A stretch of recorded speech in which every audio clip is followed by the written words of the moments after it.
Hello everyone, welcome और welcome back to my YouTube channel. My name is Kamini Singh और आज हम डिस्कस करने जा रहे हैं waste and portable water treatment. आप लोगों ने ज़्यादातर वेस्ट वाटर ट्रीटमेंट जो प्लांट्स हैं या फिर किस तरीके से वेस्ट वाटर को ट्रीट किया जाता है उसके बारे में पढ़ा होगा, बट जो नेट का पेपर है या फिर काफ़ी सारे कॉम्पिटिटिव एग्जाम्स हैं उसमें पोर्टेबल वाटर ट्रीटमेंट से भी क्वेश्चन आते हैं, तो हम दोनों को ही इस वीडियो में कवर करेंगे। ये लेक्चर 19th है of the series people and environment, जो कि नेट पेपर 1 में आपको हेल्प करेगा। इसके अलावा भी जितने भी आप कॉम्पिटिटिव एग्जाम्स देते हैं उनमें एनवायरनमेंट रिलेटेड क्वेश्चंस पूछे जाते हैं, तो मैंने कोशिश की है कि जितने भी नॉन बायो वाले स्टूडेंट्स भी हैं, जिनको बायोलॉजी जिन्होंने नहीं पढ़ी है, एनवायरनमेंट नहीं पढ़ा है, उन्हें भी ये टॉपिक्स समझ में आए। कोशिश की है इजी करने की। आई होप आपको वीडियोस पसंद आए। अगर आए तो प्लीज वीडियो को लाइक करें, कमेंट करके अपने सजेशंस जरूर दें। तो बिना टाइम वेस्ट किए चलिए स्टार्ट करते हैं।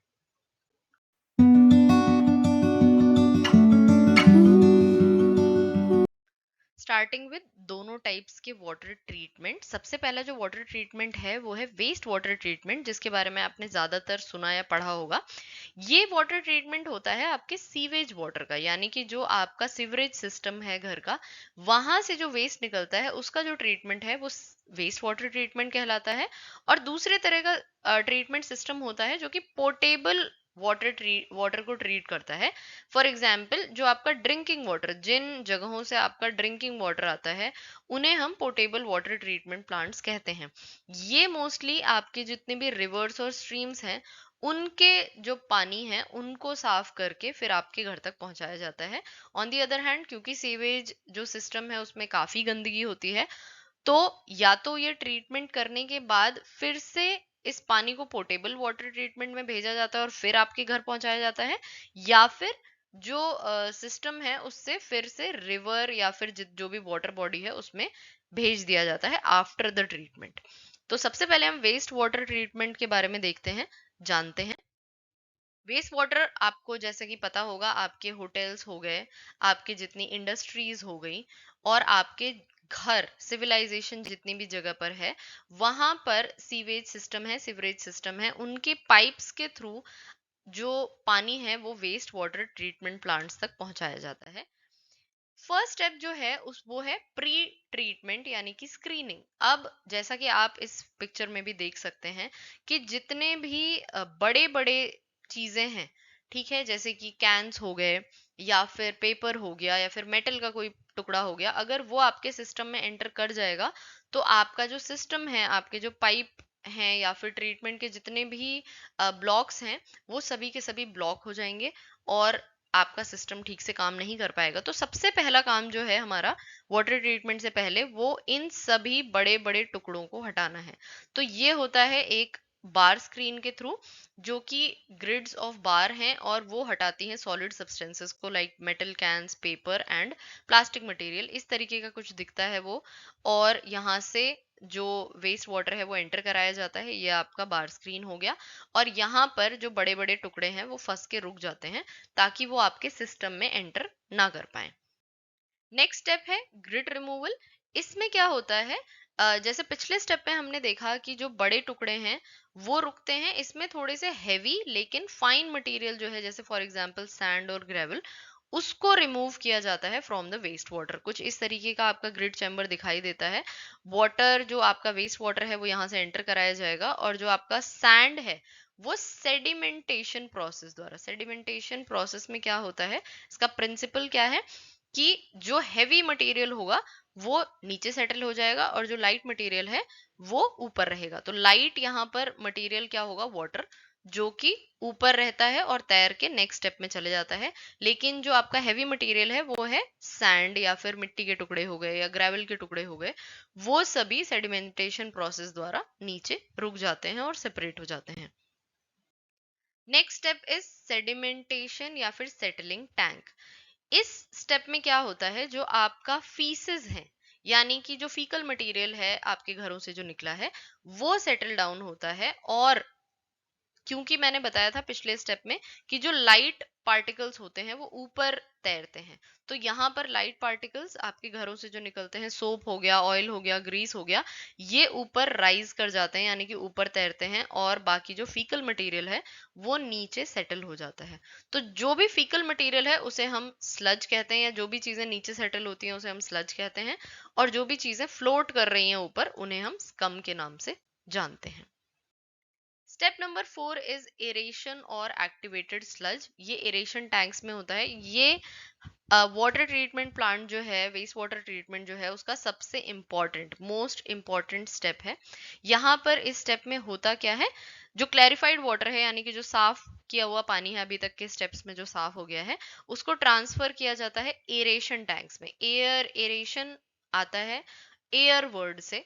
ये जो एरेशन टैंक है, इसमें पानी को ब्लो किया जाता है, सॉरी, एयर को ब्लो किया जाता है, और उससे बबल्स फॉर्म होते हैं, which helps the aerobic bacteria. Aerobic bacteria कौन से होते हैं? जो कि जिन्हें अपने काम के लिए एयर की या ऑक्सीजन की रिक्वायरमेंट होती है, वो सभी एरोबिक बैक्टीरिया कहलाते हैं।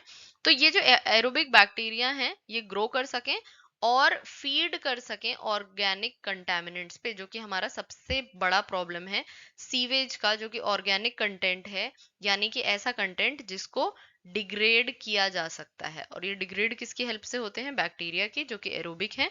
उन्हीं के लिए इस तरीके का कुछ आपका जो सिस्टम है वो दिखाई देगा उस टाइम पे। एयर के बबल्स बनेंगे, क्योंकि यहाँ पर एयर को ब्लो कराया जाता है ताकि बैक्टीरिया ग्रो हो सके। और वो सभी जो बैक्टीरिया हैं, वो आपका वेस्ट फूड हो गया, या फीसेस हो गया, या फिर अदर ऑर्गेनिजम्स जितने भी आपके वेस्ट वाटर में बच गए हैं, उन सभी को खत्म करने में मदद करते हैं। Next step is secondary settling. तो अभी तक हमने जितना भी बैक्टीरिया ने जो भी डाइजेस्ट किया है, ठीक है, उसे हम कहेंगे एक्टिवेटेड स्लज, जो कि नीचे सेटल डाउन हो जाता है इस प्रोसेस में, इस स्टेप में, जिसको हम सेकेंडरी सेटलिंग के नाम से जानते हैं। जो मिक्सचर फ्लो हो रहा है वो एरेशन टैंक के थ्रू, वो हमारे सेकेंडरी क्लैरिफायर में आएगा, और एक्टिवेटेड स्लज जो है वो ग्रेविटी के थ्रू नीचे सेटल डाउन हो जाएगा, यानी कि बैक्टीरिया प्लस उन्होंने जो भी डाइजेस्ट किया है वो मिला जुला के हम उसे एक्टिवेटेड स्लज के नाम से जानते हैं। अब एक स्लज हम ऑलरेडी प्रोड्यूस कर चुके हैं प्राइमरी स्टेप में, जब हमारे जो फीसेस हैं, फीकल मटेरियल जो है आपका, वो सेटल हुआ था, और यहाँ पर अब आपका एक्टिवेटेड स्लज, ये दोनों मिलके जो हैं वो नेक्स्ट स्टेप में ट्रांसफर किए जाते हैं, या नेक्स्ट जगह ट्रांसफर किए जाते हैं, जिसे हम डाइजेस्टर के नाम से जानते हैं, जहां पर उन सभी चीजों को डिकम्पोज किया जाता है थ्रू एनएरोबिक बैक्टीरिया। अब एरोबिक बैक्टीरिया को रिक्वायरमेंट थी ऑक्सीजन की, लेकिन एनएरोबिक बैक्टीरिया को किसी भी एयर, किसी भी ऑक्सीजन की रिक्वायरमेंट नहीं है। वो डिकम्पोज करेंगे और वो क्या प्रोड्यूस करेंगे? बायोगैस। तो यहाँ पर बायोगैस का प्रोडक्शन होता है किसमें? सेकेंडरी सेटलिंग के बाद। और जो भी सॉलिड मटेरियल बच जाएगा, वो सभी हम एज कंपोस्ट या एज फर्टिलाइजर अपने खेतों में, अपने फील्ड्स में यूज कर सकते हैं। तो यहाँ से जो एक स्टेप है वो अलग से निकाल लिया जाता है, और जो बायोगैस है उसको यूटिलाइज कर लिया जाता है, और जो सॉलिड मटेरियल है उसको ड्राई करके एज कंपोस्ट यूज कर सकते हैं। लास्ट स्टेप है डिसइंफेक्शन। क्योंकि अभी तक हमने देखा कि जितने भी स्टेप्स हैं, उसमें उसको करने के बाद भी कुछ बैक्टीरिया या फिर कुछ माइक्रो ऑर्गेनिजम्स जो हैं वो हमारे पानी में अभी भी बच जाते हैं। तो उन सभी को खत्म करने के लिए जो लास्ट स्टेप है वो है to assure the treated waste water is virtually free of bacteria, या फिर जो वेस्ट वाटर है उसको ट्रीट किया जाता है डिसइंफेक्टेंट्स के द्वारा। मोस्ट कॉमन क्लोरीन है।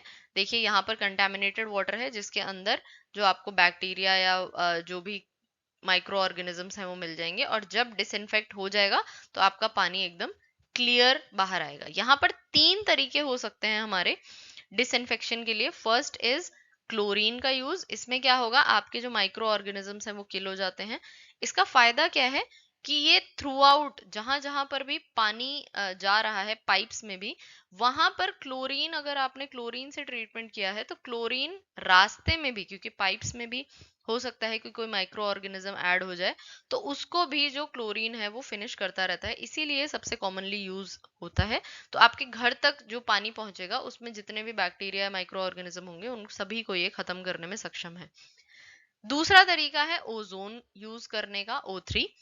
ये बैक्टीरिया को किल करते हैं और टेस्ट को भी, ऑर्डर को भी इम्प्रूव करते हैं, लेकिन ये ज्यादा कॉमनली यूज नहीं किया जाता क्योंकि ये जहां पर ट्रीटमेंट होगा वहीं तक यूज होंगे, ये आगे फर्दर कंटिन्यू नहीं होते हैं। Same goes for UV. UV में तो जो बैक्टीरिया है उसको वो किल भी नहीं होता है, उसका जो बस डीएनए डिस्ट्रॉय होता है ताकि वो एक्टिव ना रह पाए, but it is not killed. तो ये चीज आप याद रखिएगा। अब हमने बात कर ली है वेस्ट वाटर ट्रीटमेंट की, तो अब हम बात कर लेते हैं पोर्टेबल वाटर ट्रीटमेंट की। कौन कौन से ऐसे इंपॉर्टेंट स्टेप्स हैं या अलग स्टेप्स हैं हमारे वेस्ट वाटर ट्रीटमेंट से। फर्स्ट स्टेप है कोआगुलेशन एंड फ्लोक्यूलेशन। कोआगुलेशन और फ्लोक्यूलेशन में होता क्या है, during coagulation chemicals with positive charge are added, यानी कि जो केमिकल्स हैं जिनमें पॉजिटिव चार्ज है, मोस्टली जो यूज होते हैं वो होते हैं एल्यूमिनियम सल्फेट्स। जो एल्यूमिनियम सल्फेट्स हैं उनका इस्तेमाल होता है, या फिर फेरिक क्लोराइड का इस्तेमाल होता है। ज्यादातर जो सबसे ज्यादा कॉमनली यूज होते हैं वो ये दोनों हैं, जिनमें पॉजिटिव चार्ज है, वो ऐड होते हैं वाटर में। The positive charge neutralises the negative charge of dirt. जो डर्ट है, जो गंदगी है, उस पर कौन सा चार्ज होगा, नेगेटिव। और ये जो है ये पॉजिटिवली चार्ज होंगे, दोनों एक दूसरे से मिक्स होके क्या कर देंगे, न्यूट्रलाइज कर देंगे। When it occurs, the particles bind with the chemicals to form slightly larger particles. दोनों आपस में मिलेंगे तो एक बड़ा पार्टिकल फॉर्म करेंगे। कॉमन केमिकल्स यूज, जैसा कि मैंने बता दिया आपको, अलग अलग सॉल्ट्स हैं हमारे एल्यूमिनियम और आयरन के। तो यहाँ पर कोगुलेशन स्टेप आप देख लीजिए। कोगुलेंट को हमने ऐड किया पानी में, वो गंदगी के साथ मिलके बड़े पार्टिकल्स बना रहे हैं। और नेक्स्ट स्टेप में जो हम फ्लोक्यूलेशन के नाम से जिसको जानते हैं, उसमें वो सभी पानी के नीचे सेटल हो जाते हैं। सेकेंड स्टेप है सेडिमेंटेशन। अभी हमने लास्ट स्टेप में देखा कि बड़े बड़े जो फ्लॉक्स हैं वो फॉर्म होते हैं, तो मैंने आपको वेस्ट वाटर ट्रीटमेंट में भी बताया कि सेडिमेंटेशन में प्रोसेस में होता क्या है, किस प्रिंसिपल पे काम करता है, कि जो भी हेवियर पार्टिकल्स हैं वो नीचे सेटल डाउन हो जाएंगे। तो ये जो फ्लॉक्स बने हैं वो नीचे सेटल डाउन हो जाते हैं, यही आपका सेडिमेंटेशन प्रोसेस है। Next process is filtration. नाम से ही पता चल रहा है, जो भी फ्लॉक्स हैं वो सेटल डाउन हो चुके हैं, अब हमें उन्हें फिल्टर आउट करना है। तो अलग अलग पोर साइज के फिल्टर्स यूज किए जाते हैं ताकि अलग अलग मटेरियल जो है वो सेपरेट आउट किया जा सके। और इसके लिए हम अलग अलग चीजों का भी इस्तेमाल कर सकते हैं, जैसे सैंड, ग्रेवल और चारकोल। इसकी अलग अलग लेयर्स लगाई जाती हैं और फिर उसमें आपके जितने भी मटेरियल हैं वो फिल्टर होके आपका पानी उसके थ्रू क्लियर वाटर आगे जाता है। इसमें फिल्टर क्या क्या कर सकते हैं हम, डिजॉल्व जितने भी पार्टिकल्स हैं, जर्म्स हैं, dust, chemicals, parasite, bacteria, viruses, ये सभी के सभी फिल्टर किए जा सकते हैं। लास्ट स्टेप जो है वो दोनों में कॉमन है, जो कि हमने पिछली बार भी देखा कि लास्ट स्टेप इज डिसइंफेक्शन। तो डिसइंफेक्शन में जो भी बचा हुआ माइक्रो ऑर्गेनिज्म बच गए हैं उनको डिसइंफेक्ट किया जाता है, ईदर थ्रू क्लोरीन और थ्रू ओजोन और थ्रू यूवी लाइट। तो उसके बारे में हम जो वेस्ट वाटर है उसी में डिस्कस हमने कर लिया है। तो ये इसका फोर्थ और फाइनल स्टेप होता है, और उसके बाद ड्रिंकिंग वाटर को आपके घरों में ट्रांसफर कर दिया जाता है। अब देखिए, याद रखिएगा, मैंने वीडियो के स्टार्टिंग में भी बताया कि जो आपका पोर्टेबल वाटर सिस्टम है वो आपके घरों तक पानी पहुंचा रहा है, जो आपका ड्रिंकिंग वाटर है वो दे रहा है। और जो आपका सीवेज वाटर सिस्टम है वो या तो आपका फिर से पोर्टेबल वाटर ट्रीटमेंट के थ्रू होता हुआ फिर आपके घरों में आएगा, या फिर ये रिवर्स या वाटर बॉडीज में अ, भेज दिया जाता है after the treatment in sewage water treatment plant. इन सभी चीजों को पढ़ने के बाद या समझने के बाद आई होप आपको ये समझ में आया हो कि वाटर ट्रीटमेंट का जो प्रोसेस है वो ऑफ कोर्स लंबा है। उसमें काफी सारा जो कॉस्ट है, पैसे हैं, वो भी लगते हैं। तो जितना भी पानी हम घरों में इस्तेमाल करते हैं, जितना भी हमारे जरूरत का पानी है वो जरूर हम इस्तेमाल करें, लेकिन हमें पानी जरूर बचाना चाहिए ताकि पूरी की पूरी जो कॉस्ट है, टाइम है, मशीनरी है, उसका गलत इस्तेमाल या फिर उसका ओवर यूज ना हो, because of our over use of water. So I hope you understand that we need to save water for life. Thank you so much. अगर आप वीडियो एंड तक देख रहे हैं तो अगर आपको वीडियो का कंटेंट पसंद आया है तो प्लीज़ लाइक करें। अगर आप ऐसी ही और वीडियोस देखना चाहते हैं तो वीडियो को शेयर करें अपने फ्रेंड्स के साथ जो भी इस पेपर की तैयारी कर रहे हैं, और कमेंट करके ज़रूर अपने वैल्यूएबल फीडबैक्स मुझे दें। इसके अलावा हम इन सभी प्लेटफॉर्म्स पर भी अवेलेबल हैं। सभी के जो लिंक्स हैं वो डिस्क्रिप्शन बॉक्स में दिए हुए हैं, तो आप हमें यहाँ भी ज्वाइन कर सकते हैं। Thank you so much.